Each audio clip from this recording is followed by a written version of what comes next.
नमस्कार, आप देख रहे हैं देश का number 1 news channel news 18 India. आपके साथ मैं हूं सबीना तामंग देशमुख। शुरुआत करते हैं साजिश की। यकीन मानिए, दुनिया इस वक्त बारूद के ढेर पर बैठी हुई है और ये डरावनी हकीकत आप अपनी इस टीवी स्क्रीन पर इस वक्त देखने जा रहे हैं। दरअसल इस वक्त आपकी टीवी स्क्रीन पर 3 तस्वीरें मौजूद हैं। तफसील से बताते हैं। पहली तस्वीर रूस और यूक्रेन के बीच 5 महीने से जारी जंग की है। दूसरी तस्वीर इजरायल और फिलिस्तीन के बीच शुरू हुई जंग की है। इजरायल ऐलान कर चुका है कि हमास के खिलाफ अभी उसका ऑपरेशन लंबा चलेगा। तीसरी तस्वीर जंग की तैयारियों की है। इन तस्वीरों में आप चीन के युद्धाभ्यास को देख सकते हैं। नैन्सी पेलोसी के ताइवान दौरे से गुस्साए चीन ने यह भी ऐलान कर दिया कि उसकी वॉर ड्रिल अब 15 अगस्त तक जारी रहेगी। चीन पहले यह युद्धाभ्यास 6 अगस्त को खत्म करने वाला था, लेकिन देखिए किस तरह से अभी फिलहाल ये पूरी तस्वीर और ज्यादा खतरनाक होती नजर आती है।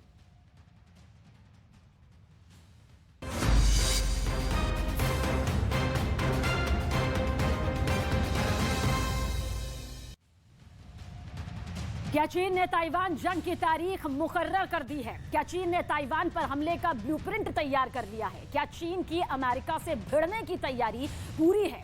जिस तरह चीन ताइवान के इतने नजदीक लाइव वॉर ड्रिल कर रहा है, उसे देखकर तो ये सवाल उठना लाजमी है। ये पहली बार है कि चीन ताइवान की सरहद से महज 20 किलोमीटर की दूरी पर अपना युद्धाभ्यास कर रहा है। नैन्सी पेलोसी के ताइवान दौरे से गुस्साए चीन के तेवर देखकर मालूम पड़ रहा है कि शी जिनपिंग ने ताइवान जंग का काउंटडाउन फिक्स कर दिया है।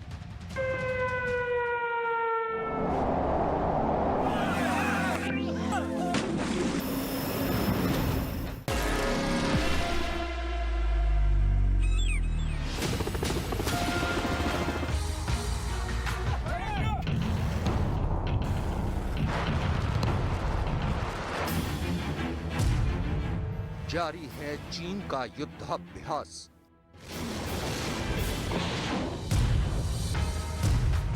ताइवान के पास लाइव फायर ड्रिल।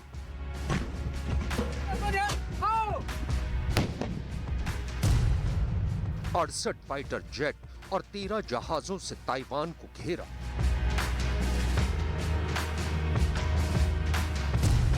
जंग का काउंटडाउन शुरू।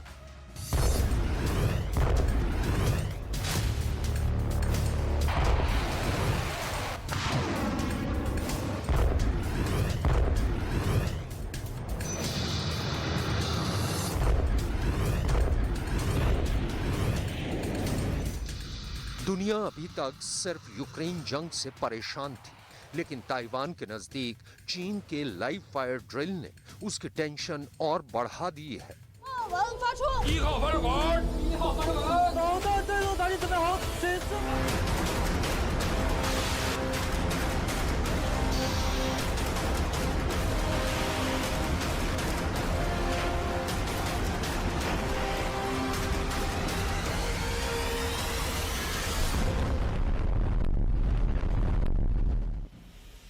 दरअसल युद्धाभ्यास के नाम पर चीन ने ताइवान को हर तरफ से घेरा हुआ है। इतना ही नहीं, ये पहली बार हुआ है कि चीन की सेना ताइवान के इतने नजदीक कोई युद्धाभ्यास कर रही है। फिलहाल चीन के निशाने पर ताइवान की 6 अहम बंदरगाह हैं। इनके जरिए ताइवान का ज्यादातर व्यापार होता है।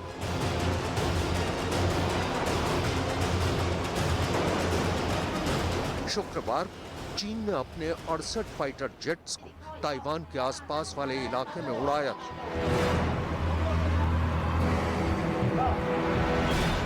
ताइवान के रक्षा मंत्रालय के मुताबिक चीन के फाइटर जेट और उसकी नौसेना के जंगी जहाज ताइवान की मीडियन लाइन को पार कर रहे हैं। सिर्फ यही नहीं, ताइवान के रक्षा मंत्रालय का आरोप है कि चीन उनके मुख्य द्वीप पर हमला करने का युद्धाभ्यास कर रहा है और वो अपने इस युद्धाभ्यास की आड़ में कभी भी ताइवान पर हमला कर सकता है। लेकिन ताइवान के आरोप पर चीन का कहना है कि उसकी सेना पारदर्शिता और पेशेवर तरीके से अपना युद्धाभ्यास कर रही है। 军事的演训公开、透明、专业，符合国内法，符合国际法，符合国际惯例，旨在向肇事分子发出警示，旨在要向台独势力进行惩戒。नैन्सी पेलोसी के ताइवान दौरे से ताइवान और चीन के बीच जो तनातनी शुरू हुई वो खत्म होने का नाम नहीं ले रही है।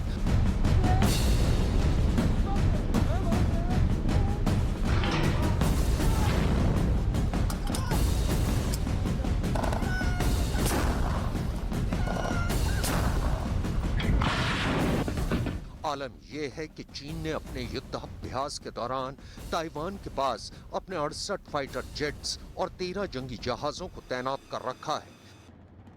ताइवान का आरोप है कि चीन के लड़ाकू विमान युद्धाभ्यास के दौरान बार बार उसके एयर स्पेस में घुस रहे हैं।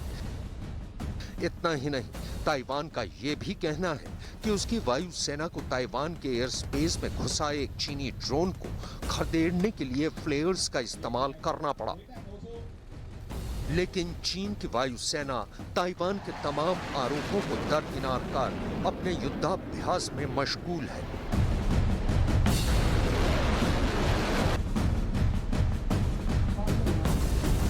今天，我和战友听令执行抵近设要任务，在空中务实距离俯瞰宝岛台湾的海岸线和中央山脉，作为军人的使命感和荣誉感油然而生，维护祖国领土完整的决心更加坚定。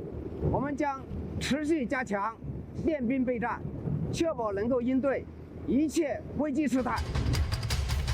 ताइवान के सिंचू एयरबेस के रनवे पर अपनी उड़ान भरने के लिए दौड़ते ये ताइवान की वायुसेना के फाइटर जेट हैं। चीन अगर ताइवान को डराने के मकसद से अपना युद्धाभ्यास कर रहा है तो ताइवान भी चुप नहीं बैठा है। वो भी चीन को मुंह तोड़ जवाब देने की तैयारी में जुटा हुआ है। ताइवान अपने एयर स्पेस के अंदर अपनी तैयारी कर रहा है। ताइवान के प्रीमियर सू सेंग चांग का कहना है कि चीन एक दुष्ट पड़ोसी देश है जो पूरी दुनिया को अपनी ताकत दिखा रहा है।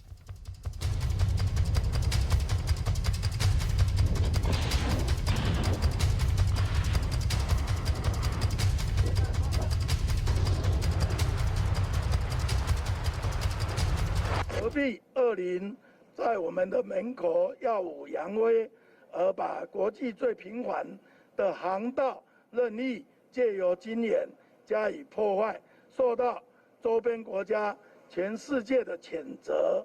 我们呼吁中国把心力用来照顾人民，才是最重要。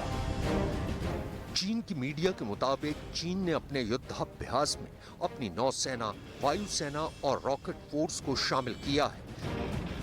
इसके अलावा चीन ताइवान पर इस कदर भड़का हुआ है कि उसने ऐलान कर दिया है कि उसका युद्धाभ्यास अब 15 अगस्त तक जारी रहेगा। चीन अपना यह युद्धाभ्यास येलो सी में करेगा।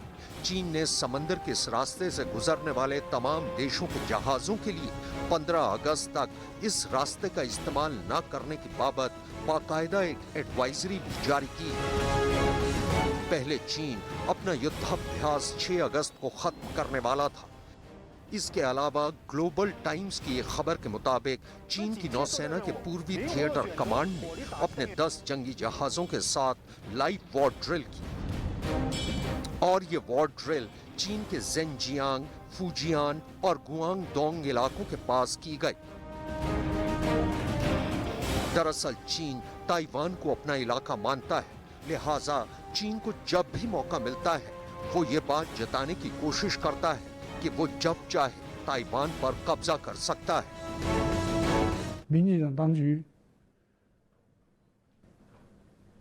这些年来不断的推进渐进式的台独，大搞去中国化，在所有国际的和多边的场合，试图搞2个中国，搞一中一台，这不是在明目张胆的改变现状吗？ चीन के रुख पर अमेरिका का कहना है कि वो चीन की हर हरकत पर नजर रखे हुए है। अमेरिका के national security adviser John Kirby का कहना है कि अमेरिका किसी की धमकी से नहीं डरेगा। और अमेरिकी नौसेना पश्चिमी प्रशांत महासागर में अपना काम करती रहेगी। Of course, we remain committed to a two-state solution. That was one of the president's key messages on his trip, both to Jerusalem and to Bethlehem.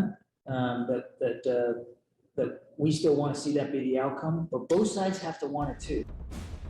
चीन के सरकारी अखबार ग्लोबल टाइम्स के मुताबिक शनिवार को भी चीन की सेना के पूर्वी थिएटर कमांड ने ताइवान के पास समंदर और आसमान में अपना युद्धाभ्यास जारी रखा। शनिवार को चीन की सेना ने ताइवान के उत्तरी, दक्षिण पश्चिमी और पूर्वी इलाकों के पास लाइव वॉर ड्रिल की। इस वॉर ड्रिल में लैंड अटैक और सी अटैक पर फोकस किया गया। दरअसल ताइवान को डर है कि चीन की सेना अपने युद्धाभ्यास की आड़ में उस पर कभी भी हमला कर सकती है और चीन की सेना के ताइवान की सीमा के इतने नजदीक युद्धाभ्यास करने के पीछे भी उसका असल मकसद यही है। चीन के साथ जारी तनाव के बीच ताइवान को एक बड़ा झटका लगा है। दरअसल ताइवान के मिसाइल प्रोडक्शन से जुड़े एक बड़े अधिकारी ओ यांगली की अचानक मौत हो गई। खबर के मुताबिक उनकी मौत दिल का दौरा पड़ने की वजह से हुई। ओ Yangli national Chungshan institute of science and technology के डिप्टी हेड थे। यांगली ने ही ताइवान के मिसाइल प्रोडक्शन प्रोग्राम को दुगना किया था। फिलहाल चीन ताइवान को 6 तरफ से घेर कर युद्धाभ्यास कर रहा है। दरअसल इसके जरिए वो ताइवान के अहम बंदरगाहों का रास्ता रोकना चाहता है। ताइवान के काओशोंग, ताइचुंग, ताइपे, कीलुंग, सुआओ और हुएलिन पोर्ट चीन के निशाने पर है। इतना ही नहीं, दरअसल जिस जोन में चीन लाइव फायर ड्रिल कर रहा है वो ताइवान की तट रेखा से महज 20 किलोमीटर दूर है। ताइवान के समुद्री रास्तों को ब्लॉक करने के लिए चीन J-20 फाइटर जेट, H-6 के बॉम्बर और J-11 फाइटर जेट्स का इस्तेमाल कर रहा है। इसके अलावा चीन के इस युद्धाभ्यास में टाइप 052D डिस्ट्रॉयर और टाइप 056A जंगी जहाज भी शामिल है। चीनी मीडिया के मुताबिक युद्धाभ्यास में चीन की सेना ने कम दूरी की DF-11 बैलिस्टिक मिसाइलों और DF-17 हाइपरसोनिक मिसाइलों का भी इस्तेमाल किया। इसके अलावा चीन ने समंदर में अपने 2 युद्धपोत लियाओ निंग और शैंगडोंग भी तैनात किए हुए हैं। दरअसल अपने युद्धाभ्यास के जरिए चीन ताइवान पर दबाव डालने के साथ साथ अमेरिका और पूरी दुनिया को अपनी ताकत का एहसास करवाना चाहता है। रक्षा विशेषज्ञों का कहना है कि चीन युद्धाभ्यास की आड़ में ताइवान पर हमला करने का प्लान भी बना सकता है, लेकिन ताइवान के पास अमेरिकी नौसेना की मौजूदगी की वजह से वो अपने प्लान को अमल में लाने से डर रहा है, क्योंकि अगर चीन ने ताइवान पर हमला किया तो ये जंग ताइवान और चीन नहीं बल्कि अमेरिका और चीन के बीच लड़ी जाएगी और इस जंग को तीसरे विश्व युद्ध में बदलते जरा देर भी नहीं लगेगी।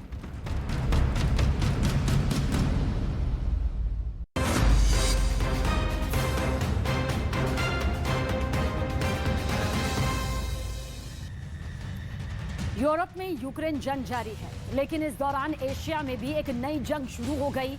हालांकि इस जंग की शुरुआत 120 साल पहले ही शुरू हो गई थी। युद्ध हुआ, रुका, फिर हुआ। अब तक 4 बार भीषण लड़ाई हो चुकी है, लेकिन विवाद जस का तस बना हुआ है। इस बार इजरायल ने मिसाइल अटैक कर नए जंग की शुरुआत कर दी है। इजरायल ने गाजा पट्टी में अपने हमलों को ऑपरेशन ब्रेकिंग डॉन का नाम दिया है।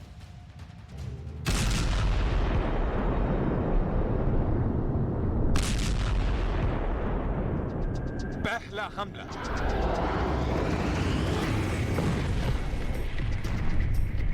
दूसरा हमला,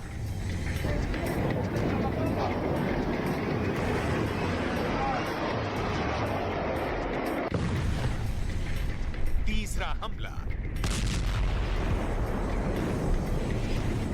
चौथा हमला, पांचवा हमला, छठा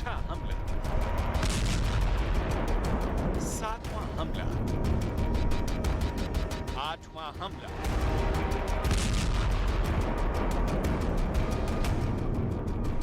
नवा हमला।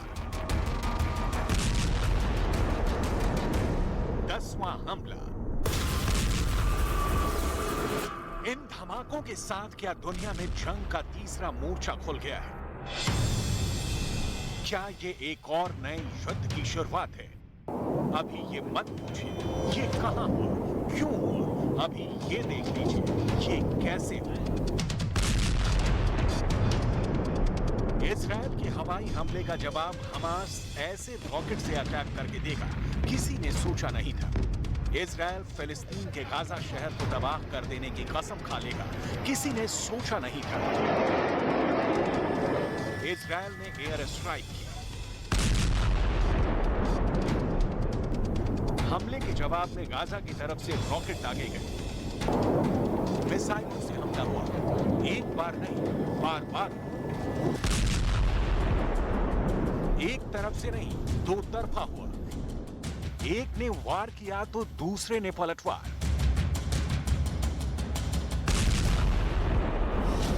अगर वार पलटवार का सिलसिला ऐसे ही चला तो इसे नए युद्ध का मोर्चा बनने में देरी नहीं लगेगी। रूस और यूक्रेन के बीच जंग चल रही है। चीन और ताइवान के बीच युद्ध की आशंका बनी हुई है।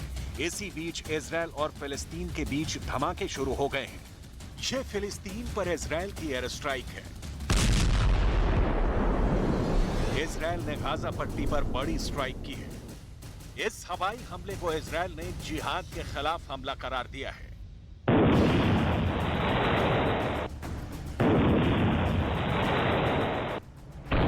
इस मंजर को देखकर सारा संसार सहमा हुआ है, क्योंकि ये तबाही जमीन के महज एक छोटे से हिस्से की तबाही नहीं, बल्कि बड़ी तबाही की आमद इसमें दुनिया को नजर आने लगी है। इजराइल और फिलिस्तीन के ये संघर्ष इस वक्त कितने नाजुक मोड़ पर जा पहुंचा है, इसके बारे में बात करने से पहले जरा आज के सूरत हाल पर नजर डाल लीजिए। इलाके की हालत और वहां की जमीनी सच का पूरा अंदाजा लगाना आसान हो जाएगा। गाजा के इलाके में इजराइल के ताबड़तोड़ हमले को देखते हुए पूरी दुनिया सहम सी गई है, क्योंकि फिलिस्तीन और इजराइल का ये संघर्ष अब किसी बड़ी जंग के मुहाने की तरफ जाता दिखाई पड़ने लगा है। इजराइल की ओर से शुक्रवार को गाजा पट्टी पर सीरियल अटैक किया गया। इस हमले में हमास के एक सीनियर कमांडर समेत 7 लोगों की मौत हो गई है, वहीं 40 से अधिक जख्मी हो गए हैं। इजरायली डिफेंस फोर्स के मुताबिक एयर स्ट्राइक में PIJ यानी फिलिस्तीनी इस्लामिक जिहाद का सीनियर कमांडर तायसीर अल जबारी मारा गया। उसके साथ ही हमास के 15 आतंकियों की मौत की खबर है। इजराइल ने इस एयर स्ट्राइक को ऑपरेशन ब्रेकिंग डॉन नाम दिया है। ऑपरेशन ब्रेकिंग डॉन को अंजाम तक पहुंचाने के लिए इजराइल के फाइटर जेट ने गाजा में कई ठिकानों को निशाना बनाया है। दक्षिणी इजराइल से रॉकेट भी दागे गए। जवाब में गाजा की तरफ से रॉकेट फायर किए गए। रात के अंधेरे में बारूद की आग लग गई और आसमान लाल हो गया, लेकिन इजराइल ने अपने एयर डिफेंस सिस्टम से गाजा के इन हमलों को बेअसर कर दिया। शाम से शुरू हुई लड़ाई पूरी रात चलती रही। इस जंग की शुरुआत इजराइल की तरफ से हुई। इजराइल ने पहले लोगों को फोन से वार्निंग दी और उसके बाद पश्चिमी गाजा की 2 बिल्डिंगों को अपना निशाना बनाया। इजराइल की वायुसेना गाजा पर ताबड़तोड़ हमले कर रही है, बम, मिसाइल और रॉकेट दाग रही है। ऊंची खड़ी इमारतें धूल में मिला दी हैं। गाजा में चारों तरफ मौत का सन्नाटा पसरा है। चारों तरफ मलबा ही मलबा है और उस मलबे में जिंदगी को ढूंढने का सिलसिला जारी है।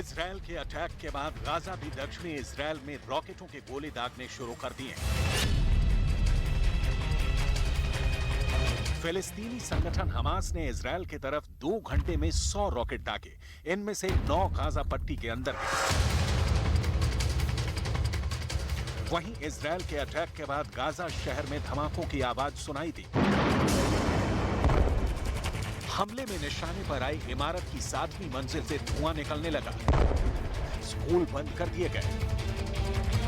साथ ही साथ आम लोगों की गतिविधियां रोक दी गई। इजरायल और फिलिस्तीन के बीच की ये लड़ाई 100 साल से भी पुरानी है। यहाँ वेस्ट बैंक, गाजा पट्टी और गोलन हाइट्स जैसे इलाकों पर विवाद है। फिलिस्तीन इन इलाकों समेत पूर्वी यरूशलेम पर दावा जताता है। वहीं इजरायल यरूशलेम से अपना दावा छोड़ने को राजी नहीं है। फिलहाल जिस तरह हमास और इजरायल एक दूसरे को निशाना बना रहे हैं, उसे देखकर तो लगता है कि ये जंग अभी और भीषण होगी। इजरायल और फिलिस्तीन के बीच शुरू हुआ विवाद अब जंग में तब्दील होता जा रहा है। यहाँ ये जानना जरूरी है कि इजरायल और फिलिस्तीन के बीच ये झगड़ा नया नहीं है, बल्कि इसकी जड़ 120 साल पुरानी है।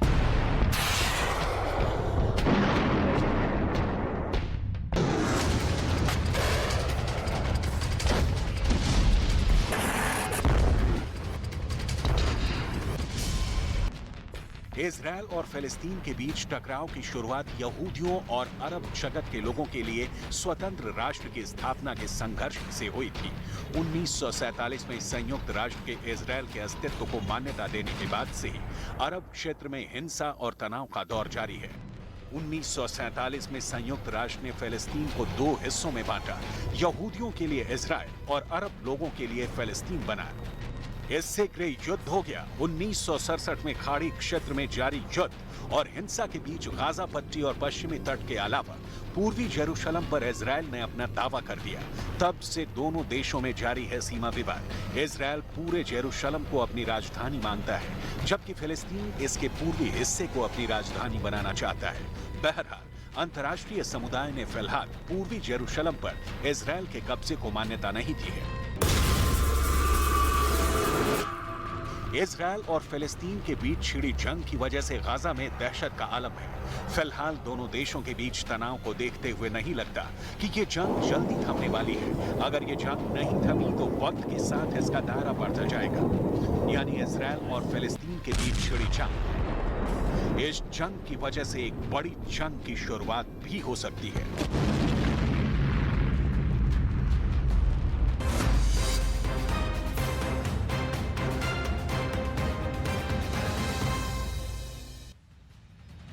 कुछ ऐसे हथियार होते हैं जो युद्ध का नतीजा तय कर देते हैं। ऐसा ही एक हथियार यूक्रेन के पास भी है, जिसने रूस को बहुत जबरदस्त नुकसान पहुंचाया। लेकिन हैरानी की बात यह है कि यह हथियार बनाया रूस ने था, लेकिन इसका इस्तेमाल अब रूस पर ही हो रहा है। आखिर ये कैसे हुआ? क्या ये ज़ेलेंस्की का बवंडर है जिससे रूस है परेशान? देखिए हमारी स्पेशल रिपोर्ट के जरिए।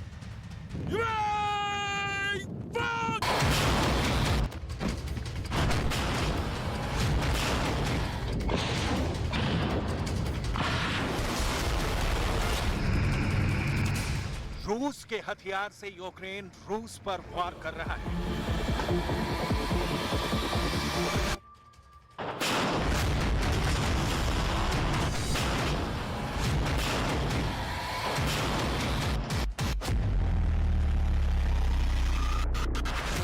BM-27 यूरेगन।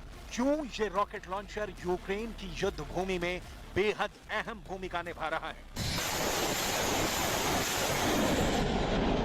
ये रॉकेट लॉन्चर रूस के पास भी है, इसको बनाया भी रूस ने ही है, तो ये यूक्रेन के हाथ कैसे लग गया?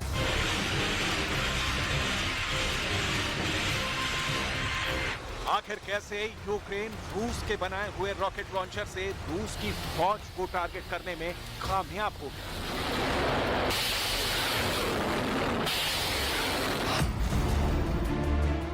यूक्रेन के अंदर खार्किव में यूक्रेन की फौज यूरेगन रॉकेट लॉन्चर का इस्तेमाल रूस के खिलाफ कर रही है।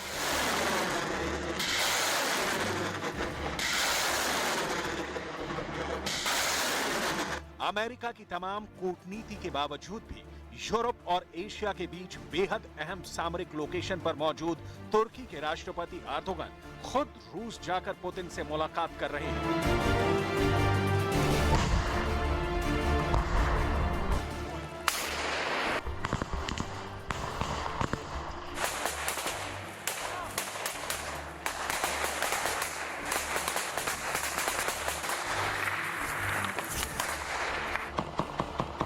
रूस के रक्षा मंत्रालय ने पूरे 1 मिनट का वीडियो जारी किया है और इस वीडियो में रूस और यूक्रेन के बीच चल रही जबरदस्त गन बैटल की बहुत क्लोज तस्वीरें हैं।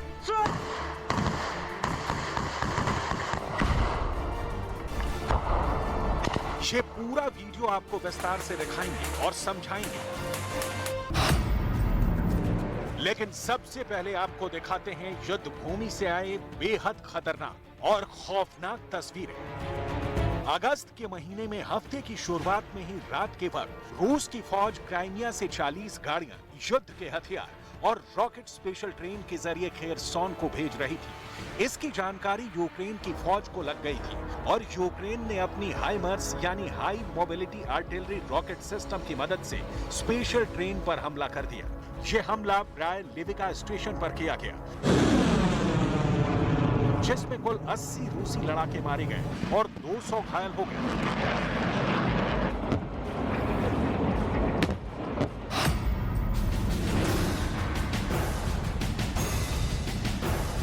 यूक्रेन के खार्किव की तस्वीरें हैं, जहां यूक्रेन के सैनिक रूस की फौज पर हमले की एक बड़ी तैयारी कर रहे हैं। यूक्रेन के सैनिकों ने यूरेगन रॉकेट लॉन्चर सिस्टम को लोड किया और फिर उस लोकेशन पर गए जहां से रूसी ठिकानों पर टारगेट किया जाएगा। На ураження цілі військовослужбовці агресора в районі. Будемо працювати за способом повної підготовки. खार्किव के इन खेतों से मिसाइलें रूस के ठिकानों पर लॉन्च कर दी गई। Працювали ми на дальність 30 кілометрів. Результати ми знаємо. Я впевнений в своїх хлопцях, я впевнений в тому, що ми виконали вогневе завдання на відмінно. І результат, він завжди є. ये यूक्रेन की तैयारी और टारगेटेड अटैक की तस्वीरें हैं। इसके जवाब में रूस ने एकदम लाइव गन बैटल के फुटेज रिलीज किए हैं।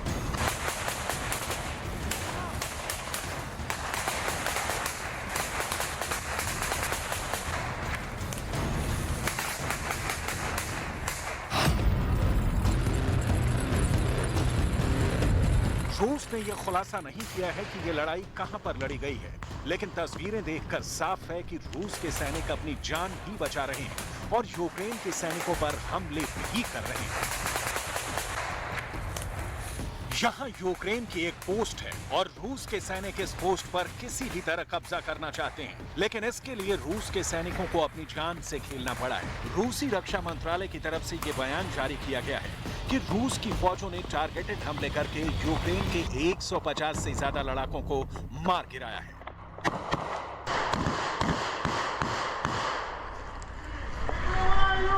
Взят под полный контроль областной центр Херсон. Российскими подразделениями вооруженных сил взят под полный контроль областной центр Херсон. Российскими подразделениями вооруженных сил взят под полный контроль областной центр Херсон. Российскими подразделениями вооруженных сил взят под полный контроль областной центр Херсон. Российскими подразделениями вооруженных сил взят под полный контроль областной центр Херсон. Российскими подразделениями вооруженных сил.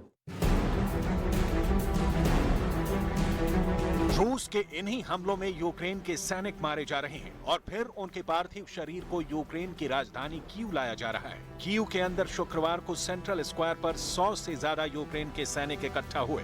2 यूक्रेनी सैनिकों का अंतिम संस्कार किया गया, जिसमें आम लोग भी शामिल हुए। यूक्रेन के इन मृत सैनिकों के परिजनों ने सबसे पहले श्रद्धांजलि दी। यूक्रेन के सैनिक भी अपने साथियों को अंतिम विदाई दे रहे थे। यूक्रेन के घर घर में इस वक्त ऐसा ही मातम है।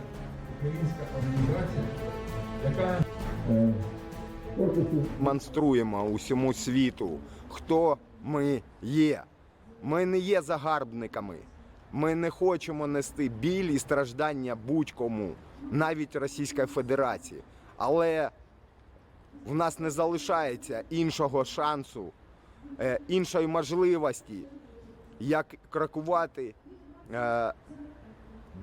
шляхом війни. І це не є наша мета, і це не є наше бажання. Бо ми хочемо повернутися до власних домівок і мирно вирощувати наших дітей.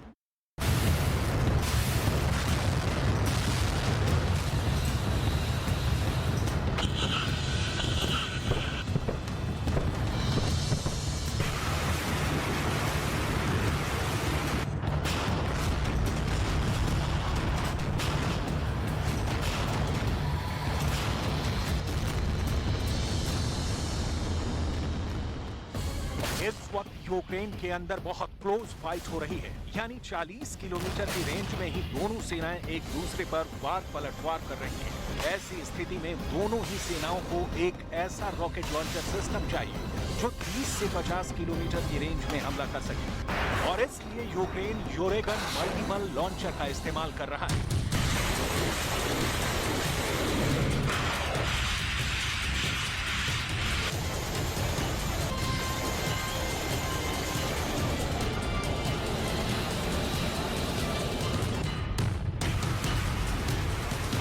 योरेगन रॉकेट लॉन्चर का निर्माण साल 1974 में सोवियत संघ ने किया था।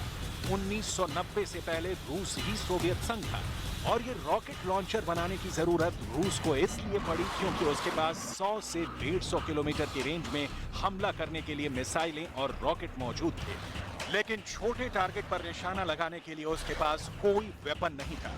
इसलिए रूस ने इस खास मल्टीपल लॉन्चर सिस्टम को इजाद किया।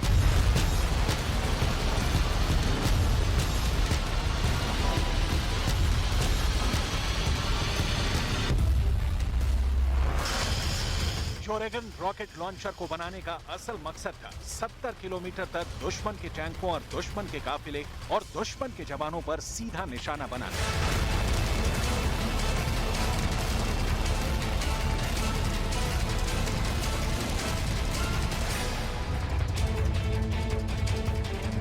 योरेगन की सबसे बड़ी ताकत है इसकी मोबिलिटी, यानी इसको किसी भी दूसरे लोकेशन पर शिफ्ट किया जा सकता है और आसानी से टारगेट पर निशाना लगाया जा सकता है। इस पूरे सिस्टम में रेडार भी होते हैं, इसलिए रात में भी योरेगन का इस्तेमाल बहुत आसानी से किया जा सकता है।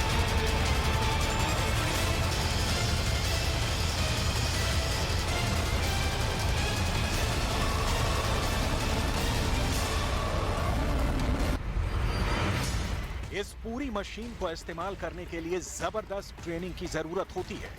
यूक्रेन के जवान भी अब इस वेपन के इस्तेमाल में पारंगत हो चुके हैं। यही वजह है कि रूस के योरेगन लॉन्चर को यूक्रेन के सैनिकों ने अपने योरेगन लॉन्चर से तबाह कर दिया था।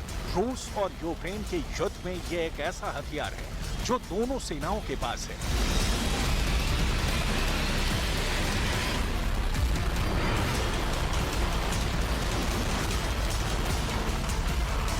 ये वो तस्वीर है जिसमें यूक्रेन ने रूस के योरेगन रॉकेट लॉन्चर को तबाह कर दिया था।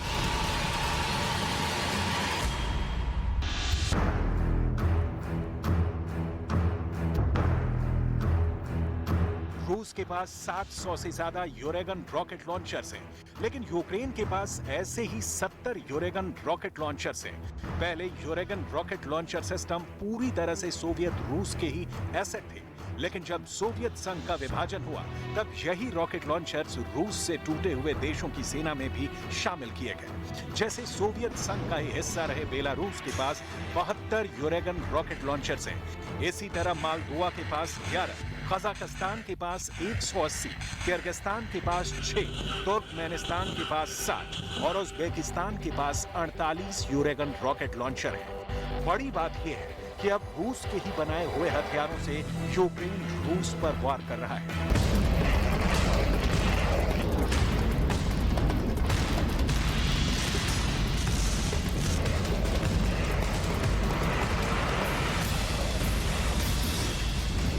योरेगन का मतलब होता है बवंडर या तूफान, और रूस का ये बवंडर अब रूस पर ही कहर बनकर फूट रहा है। दूसरी तरफ रूस सबसे ज्यादा हमले इस वक्त यूक्रेन के मिकोलाइव शहर पर कर रहा है। सामरिक नजरिए से ईस्ट यूक्रेन में ये शहर इसलिए बेहद अहम है क्योंकि ये खेरसोन और ओडेसा दोनों के बीच में मौजूद है। रूस ने इस शहर पर कब्जा करने के लिए 26 फरवरी के बाद से 10 से ज्यादा हमले किए थे, लेकिन इन हमलों के बाद भी रूस को इस शहर पर कब्जा नहीं मिल सका क्योंकि यहाँ के मेयर और यहाँ के आम नागरिकों ने बहुत बहादुरी से रूस का मुकाबला किया। लेकिन अब रूस यहाँ पर मिसाइलों से हमले करके तबाही मचा रहा है, जिसका कोई जवाब यूक्रेन के पास नहीं है। Оце зараз там воно і школа згоріла, там і те саме. І дома погоріли, там не погоріли, повибивало все. Ну, зараз там вон 2 дома теж, чи згоріли до краю, я не знаю.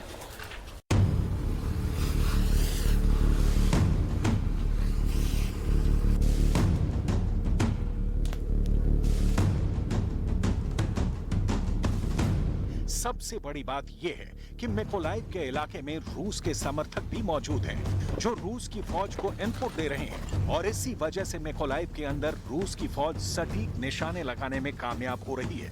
यूक्रेन के अधिकारियों ने रूस के इन समर्थकों की तलाश शुरू कर दी है। यूक्रेन मिकोलाइव में जवाबी कार्रवाई के लिए तैयार हो रहा है। Правоохоронні органи, в принципі, вели цю роботу на дуже високому рівні. Зараз збільшилось. Тільки за тиждень там 4 людини заарештували. І ще в роботі багато. Це одна з причин, через що будуть запроваджені комендантські години для відпрацювання. Але не тільки. कुल मिलाकर इस जंग में अब दोनों तरफ से लाशों का बोझ बढ़ रहा है, लेकिन कामयाबी किसको मिलेगी ये फैसला अभी तक नहीं हो पाया है।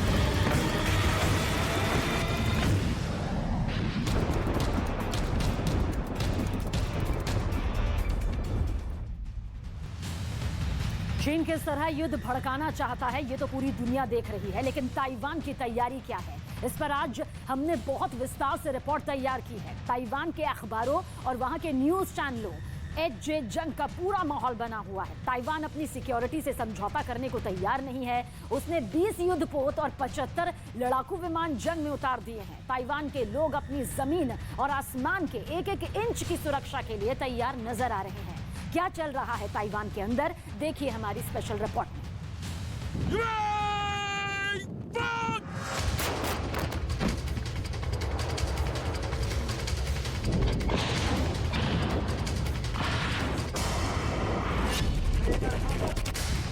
ये तस्वीर चीन और ताइवान के बीच के संभावित युद्ध का ट्रिगर पॉइंट हो सकती है।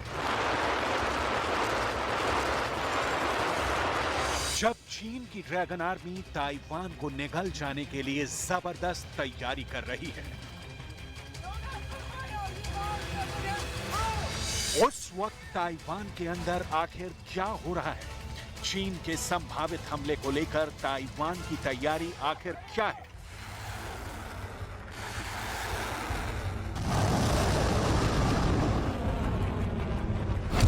चेतावनी देने के लिए ताइवान पर चीन ने कौन से प्रतिबंध लगाए हैं? क्या चीन का मुकाबला ताइवान कर सकेगा? और ताइवान में शेयर मार्केट का गिरना क्या युद्ध का संकेत है? सब आपको बताने वाले हैं, लेकिन सबसे पहले देखिए ये तस्वीरें। ये ताइवान की जबरदस्त तैयारी की तस्वीरें हैं। ये विमान नेटो और अमेरिका ने ताइवान को सौंपे हैं, लेकिन इन पर अपनी जान दांव पर लगाते हैं ताइवान के लड़ाके, जो चीन को चुनौती देते हैं।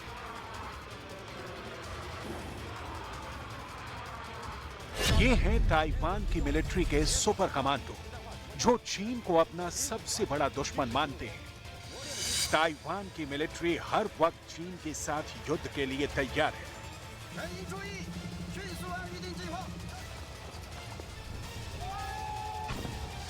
चीन का सामना करने के लिए ताइवान भी मिलिट्री ड्रिल कर रहा है।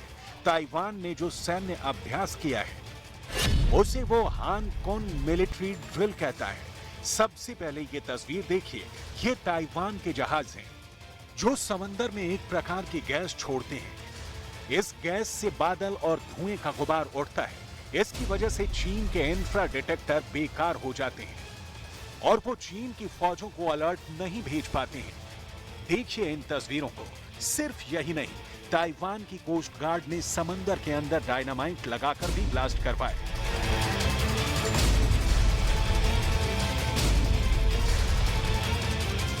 इस तरह समंदर में धुएं के बादल उड़ाने का मकसद चीन की फौज को चकमा देना है और मूवमेंट को सिग्नल देने वाले चीन के हथियारों को बेकार करना है।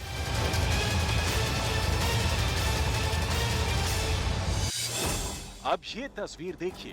ताइवान के फाइटर जेट कैसे आसमान से समंदर में ब्लास्ट कर रहे हैं। ताइवान की नेवी और एयरफोर्स अपनी पूरी जान लगाकर चाइनीज ड्रैगन को मुंह तोड़ जवाब देने की कोशिश में लगे हुए हैं।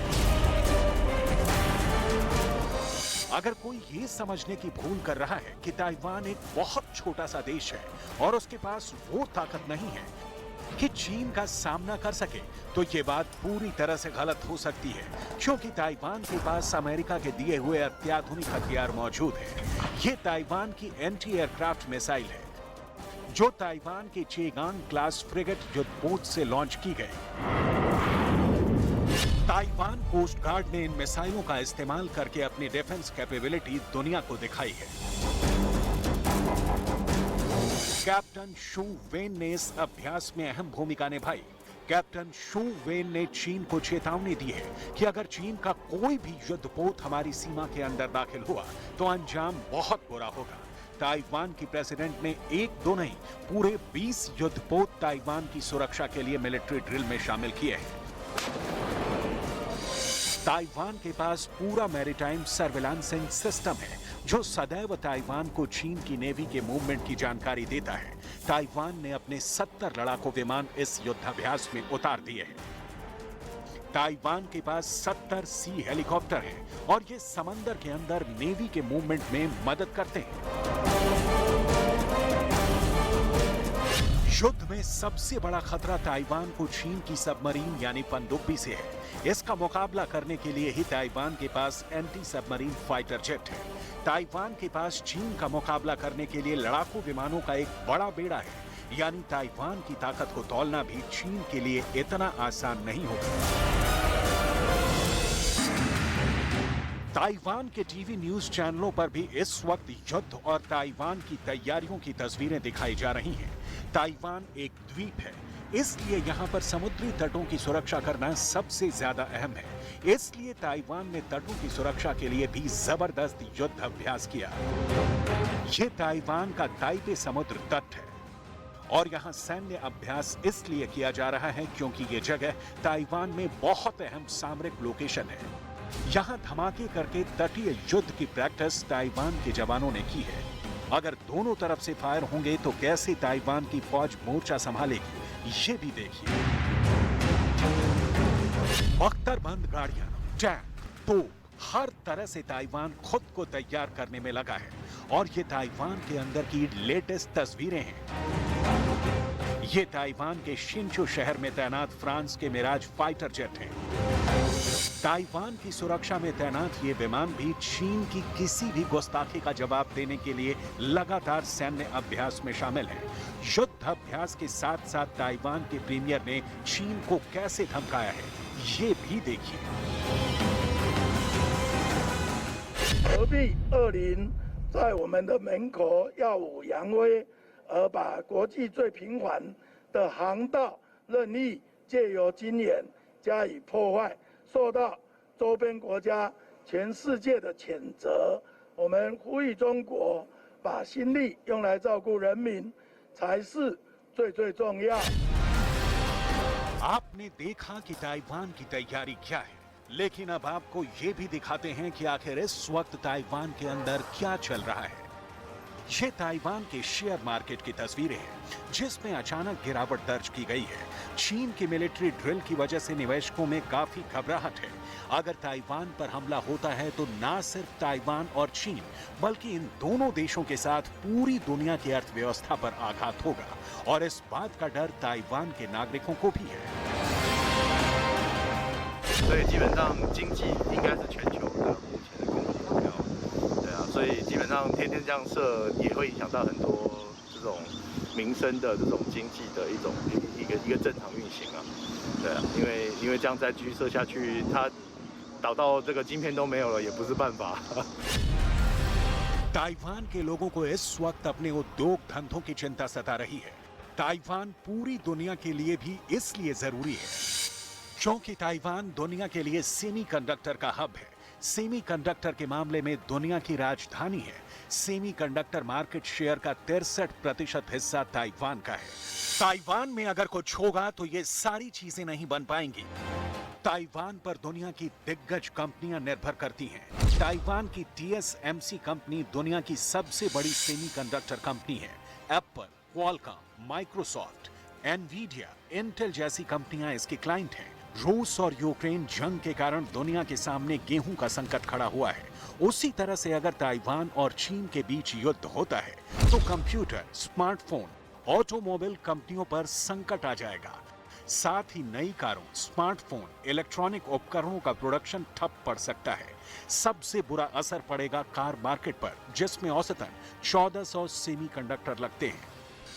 TSMC ने चेतावनी भी दी है और कहा भी है कि अगर ताइवान पर चीन का हमला हुआ तो सबसे एडवांस चिप फैक्ट्री काम नहीं कर पाएगी, क्योंकि हम ग्लोबल सप्लाई चेन पर निर्भर हैं। ये दुनिया में आर्थिक तबाही लेकर आएगा।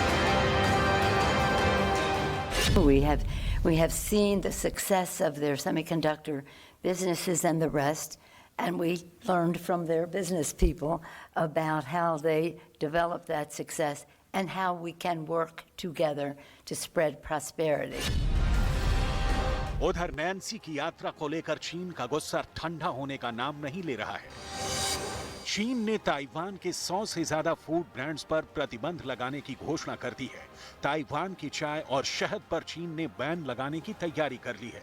ताइवान चीन को 3200 फूड प्रोडक्ट्स निर्यात करता है, लेकिन करीब 2066 फूड प्रोडक्ट्स पर प्रतिबंध की तलवार लटक रही है। ताइवान ने पिछले साल चीन को 44 मिलियन अमेरिकी डॉलर मूल्य के पेस्ट्री का निर्यात किया था, लेकिन इस साल की पहली छमाही के दौरान केवल $10 मिलियन सरकारी आंकड़ों से पता चला। इसी तरह मछलियों और फलों के आयात पर भी चीन बैन लगा चुका है। इस बैन से ताइवान को झटका लगा है। कुल मिलाकर यूक्रेन युद्ध के बाद चीन और ताइवान का युद्ध भी दुनिया को एक बहुत बड़े संकट की तरफ ले जाने वाला है। अगर ये युद्ध हुआ तो दुनिया कई साल पीछे चली जाएगी।